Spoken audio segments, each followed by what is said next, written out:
사울이 회심하다. 사울은 여전히 주님의 제자들을 향하여 살기를 내뿜으며 대사자에게 가서 다마스쿠스에 있는 회당들에 보내는 서한을 청하였다. 새로운 길을 따르는 이들을 찾아내기만 하면 남자든 여자든 결박하여 예루살렘으로 끌고 오겠다는 것이었다. 사울이 길을 떠나 다마스쿠스에 가까이 이르렀을 때 갑자기 하늘에서 빛이 번쩍이며 그의 들레를 비추었다. 그는 땅에 엎어졌다. 그리고 사울아, 사울아, 왜 나를 박해하느냐 하고 자기에게 말하는 소리를 들었다. 사울이 주님은 누구십니까? 하고 묻자 그분께서 대답하셨다. 나는 네가 박해하는 예수다. 이제 일어나 성 안으로 들어가거라. 네가 해야 할 일을 누가 일러줄 것이다. 사울과 동행하던 사람들은 소리는 들었지만 아무도 볼 수 없었으므로 멍하게 서 있었다. 사울은 땅에서 일어나 눈을 떴으나 아무것도 볼 수가 없었다. 그래서 사람들이 그의 손을 잡고 다마스쿠스로 데려갔다. 사울은 사흘 동안 앞을 보지 못하였는데 그동안 그는 먹지도 않고 마시지도 않았다. 다마스쿠스에 하나니아스라는 제자가 있었다. 주님께서 환시 중에 하나니아스야 하고 그를 부르셨다. 그가 예 주님 하고 대답하자 주님께서 그에게 말씀하셨다. 일어나 곧은 길이라는 거리로 가서 유다의 집에 있는 사울이라는 타르수스 사람을 찾아라. 지금 사울은 기도하고 있는데 그는 환시 중에 하나니아스라는 사람이 들어와 자기에게 안수하여 다시 볼 수 있게 해주는 것을 보았다. 하나니아스가 대답하였다. 주님, 그 사람이 예루살렘에서 주님의 성도들에게 얼마나 못된 짓을 하였는지 제가 많은 이들에게서 들었습니다. 그리고 그는 주님의 이름을 받들어 부르는 이들을 모두 결박할 권한을 수석 사제들에게서 받아가지고 여기에 와 있습니다. 주님께서 그에게 이르셨다. 가거라. 그는 다른 민족들과 임금들과 이스라엘 자손들에게 내 이름을 알리도록 내가 선택한 그릇이다. 나는 그가 내 이름을 위하여 얼마나 많은 고난을 받아야 하는지 그에게 보여주겠다. 그리하여 하나니아스는 길을 나섰다. 그리고 그 집에 들어가 사울에게 안수하고 나서 말하였다. 사울 형제, 당신이 다시 보고 성령으로 충만해지도록 주님께서 곧 당신이 이리 오는 길에 나타나신 예수님께서 나를 보내셨습니다. 그러자 곧 사울의 눈에서 비늘 같은 것이 떨어지면서 다시 보게 되었다. 그는 일어나 세례를 받은 다음 음식을 먹고 기운을 차렸다. 사울은 며칠 동안 다마스쿠스에 있는 제자들과 함께 지낸 뒤 곧바로 여러 회당에서 예수님은 하느님의 아드님이시라고 선포하였다. 사울이 다마스쿠스에서 복음을 선포하다. 그 말을 들은 자들은 모두 놀라며 저 사람은 예루살렘에서 예수의 이름을 받들어 부르는 자들을 짓밟은 자가 아닌가. 또 바로 그런 자들을 결박하여 수석 사제들에게 끌어가려고 여기에 온 것이 아닌가 하고 말하였다. 그러나 사울은 더욱 힘차게 예수님께서 메시아이심을 증명하여 다마스쿠스에 사는 유다인들을 당혹하게 만들었다. 사울이 피신하다. 그렇게 꽤 긴 기간이 지나자 유다인들은 사울을 없애버리기로 공모하였는데 그들의 음모가 사울에게도 알려졌다. 그들은 사울을 없애버리려고 밤낮으로 성문들을 지켜보고 있었다. 그래서 그의 제자들이 밤에 그를 데려다가 바구니에 실어 성벽에 난 구멍으로 내려보냈다. 사울이 예루살렘으로 가다. 사울은 예루살렘에 이르러 제자들과 어울리려고 하였지만 모두 그를 두려워하였다. 그가 제자라는 것을 믿을 수가 없었던 것이다. 그러나 바르나바는 사울을 받아들여 사도들에게 데려가서 어떻게 그가 길에서 주님을 뵙게 되었고 주님께서 그에게 말씀하셨는지, 또 어떻게 그가 다마스쿠스에서 예수님의 이름으로 담대히 설교하였는지 그들에게 이야기해 주었다. 그리하여 사울은 사도들과 함께 예루살렘을 드나들며 주님의 이름으로 담대히 설교하였다.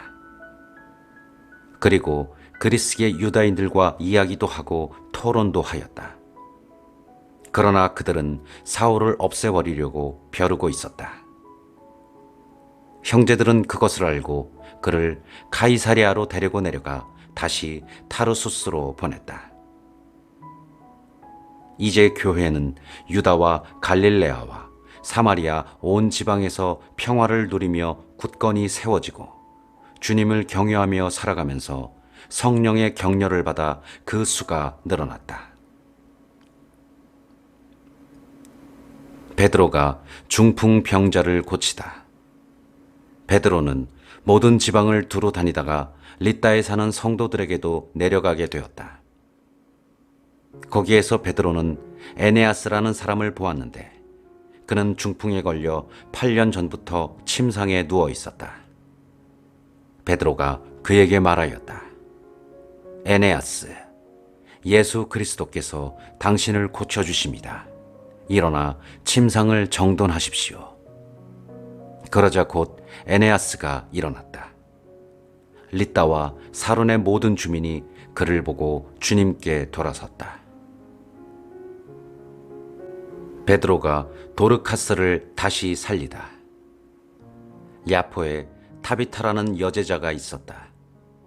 이 이름은 그리스말로 번역하면 도르카스라고 한다. 그는 선행과 자선을 많이 한 사람이었는데 그 무렵에 병이 들어 죽었다. 그래서 사람들이 그의 시신을 씻어 옥상 방에 눕혀 놓았다. lid다는 야포에서 가까운 곳이므로 제자들은 베드로가 lid다에 있다는 말을 듣고 그에게 사람 둘을 보내어 지체하지 말고 저희에게 건너와 주십시오 하고 청하였다. 그래서 베드로가 일어나 그들과 함께 갔다. 베드로가 도착하자 사람들이 그를 옥상 방으로 데리고 올라갔다. 그러자 과부들이 모두 베드로에게 다가가 울면서 도르카스가 자기들과 함께 있을 때에 지어준 속옷과 겉옷을 보여주었다. 베드로는 그들을 모두 밖으로 내보내고 나서 무릎을 꿇고 기도를 드린 다음 시신 쪽으로 돌아서서 타비타, 일어나시오 하고 말하였다. 그러자 그 여자가 눈을 떴다. 그리고 베드로를 보고 일어나 앉았다. 베드로는 손을 내밀어 그를 일으켜 세운 다음 성도들과 과부들을 불러 다시 살아난 도르카스를 보여주었다. 이 일이 온 야포에 알려지자 많은 사람이 주님을 믿게 되었다. 베드로는 한동안 야포에서 무두장이 시몬의 집에 머물렀다.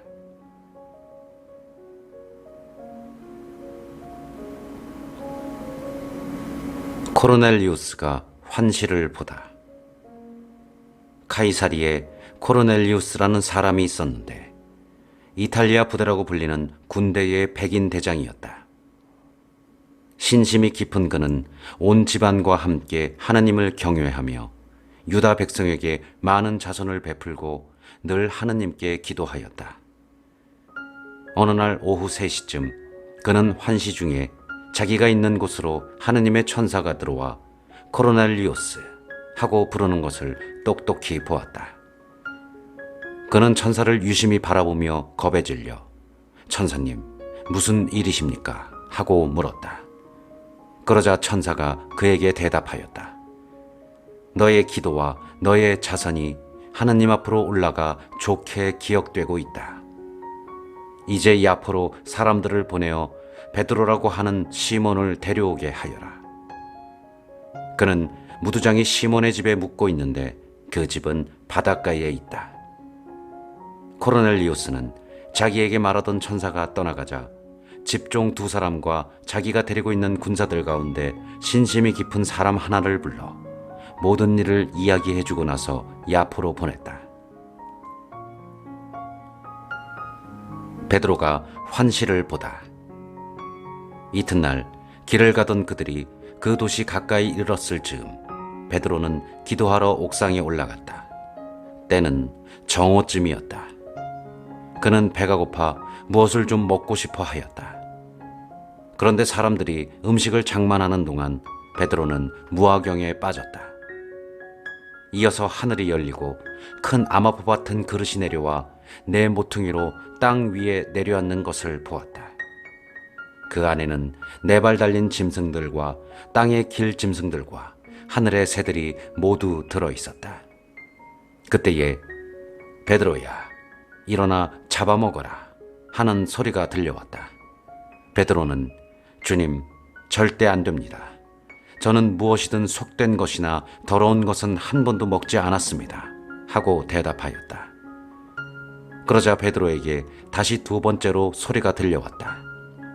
하느님께서 깨끗하게 만드신 것을 속되다고 하지 마라.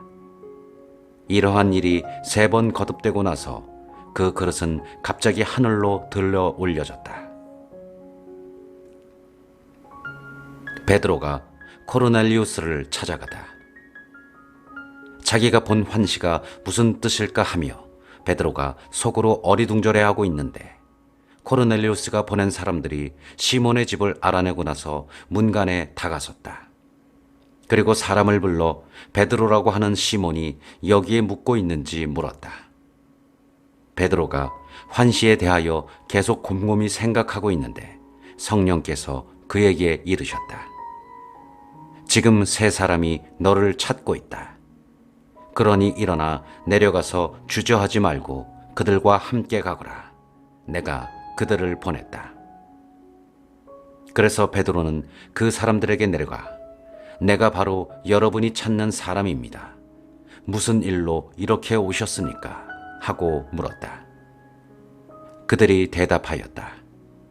의롭고 하나님을 경외하는 사람으로 온 유다 민족에게 좋은 평판을 받는 코르넬리우스 백인 대장이 선생님을 집으로 모셔다가 말씀을 들으라는 지시를 거룩한 천사에게서 받았습니다. 베드로는 그들을 맞아들여 그곳에 묵게 하였다. 이튿날 베드로가 일어나 그들과 함께 떠났는데 야포에 있는 형제들 가운데 몇 사람도 그와 함께 갔다. 그 다음 날 그는 카이사리아에 들어갔다. 코르넬리우스는 자기 친척과 가까운 친구들을 불러놓고 그들을 기다리고 있었다. 베드로가 들어서자 코르넬리우스는 그에게 마주 나와 그의 발 앞에 엎드려 절하였다. 그러자 베드로가 그를 일으키며 일어나십시오. 나도 사람입니다. 하고 말하였다. 그리고 코르넬리우스와 이야기하며 안으로 들어가 많은 사람이 모여 있는 것을 보고 그들에게 말하였다. 유다 사람에게는 다른 민족 사람과 어울리거나 찾아가는 일이 불법임을 여러분도 알고 있습니다. 그러나 하나님께서는 나에게 사람을 속되다거나 더럽다고 하면 안 된다는 것을 보여주셨습니다. 그래서 사람들이 나를 데리러 왔을 때에 이유 없이 따라온 것입니다. 이제 여러분이 무슨 일로 나를 데리러 사람들을 보냈는지 묻고 싶습니다. 그러자 코르넬리우스가 대답하였다. 나흘 전 바로 이맘때 곧 오후 3시에 저는 집에서 기도를 드리고 있었습니다. 그때에 갑자기 눈부신 옷을 입은 어떤 사람이 제 앞에 서서 이렇게 말하였습니다. 코르넬리우스야, 하느님께서 너의 기도를 들어주셨고 너의 자선을 기억하고 계시다. 그러니 야포로 사람들을 보내어 베드로라고 하는 시몬을 불러오너라. 그는 바닷가에 있는 무두장이 시몬의 집에 묵고 있다. 그래서 제가 곧 선생님께 사람들을 보낸 것인데 참 잘 와주셨습니다.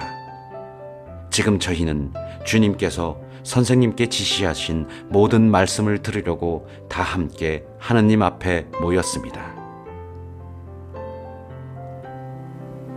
베드로가 코르넬리우스의 집에서 설교하다. 베드로가 입을 열어 말하였다. 나는 이제 참으로 깨달았습니다. 하느님께서는 사람을 차별하지 않으시고 어떤 민족에게서건 당신을 경외하며 의로운 일을 하는 사람은 다 받아주십니다. 하느님께서 예수 그리스도 곧 만민의 주님을 통하여 평화의 복음을 전하시면서 이스라엘 자손들에게 보내신 말씀을 여러분은 알고 있습니다. 그리고 요한이 세례를 선포한 이래 갈릴레아에서 시작하여 온 유다 지방에 걸쳐 일어난 일과 하느님께서 나자렛 출신 예수님께 성령과 힘을 부어주신 일도 알고 있습니다. 이 예수님께서 두루 다니시며 좋은 일을 하시고 악마에게 짓눌리는 이들을 모두 고쳐주셨습니다. 하느님께서 그분과 함께 계셨기 때문입니다. 그리고 우리는 그분께서 유다 지방과 예루살렘에서 하신 모든 일의 증인입니다. 그들이 예수님을 나무에 매달아 죽였지만 하느님께서는 그분을 사흘 만에 일으키시어 사람들에게 나타나게 하셨습니다. 그러나 모든 백성에게 나타나신 것이 아니라 하느님께서 미리 증인으로 선택하신 우리에게 나타나셨습니다. 그분께서 죽은 이들 가운데에서 다시 살아나신 뒤에 우리는 그분과 함께 먹기도 하고 마시기도 하였습니다. 그분께서는 하느님께서 당신을 산 이들과 죽은 이들의 심판관으로 임명하셨다는 것을 백성에게 선포하고 증언하라고 우리에게 분부하셨습니다. 이 예수님을 두고 모든 예언자가 증언합니다. 그분을 믿는 사람은 누구나 그분의 이름으로 죄를 용서받는다는 것입니다. 다른 민족 사람들이 성령을 받다. 베드로가 이러한 일들에 관하여 이야기하고 있을 때 말씀을 듣는 모든 이에게 성령께서 내리셨다. 베드로와 함께 왔던 할례받은 신자들은 다른 민족들에게도 성령의 선물이 쏟아져 내리는 것을 보고 깜짝 놀랐다. 이 다른 민족 사람들이 신령한 언어로 말하면서 하나님을 찬송하는 것을 들었기 때문이다. 그때에 베드로가 말하였다. 우리처럼 성령을 받은 이 사람들에게 물로 세례를 주는 일을 누가 막을 수 있겠습니까? 그러고 나서 예수 그리스도의 이름으로 세례를 받으라고 그들에게 지시하였다. 그들은 베드로에게 며칠 더 머물러 달라고 청하였다.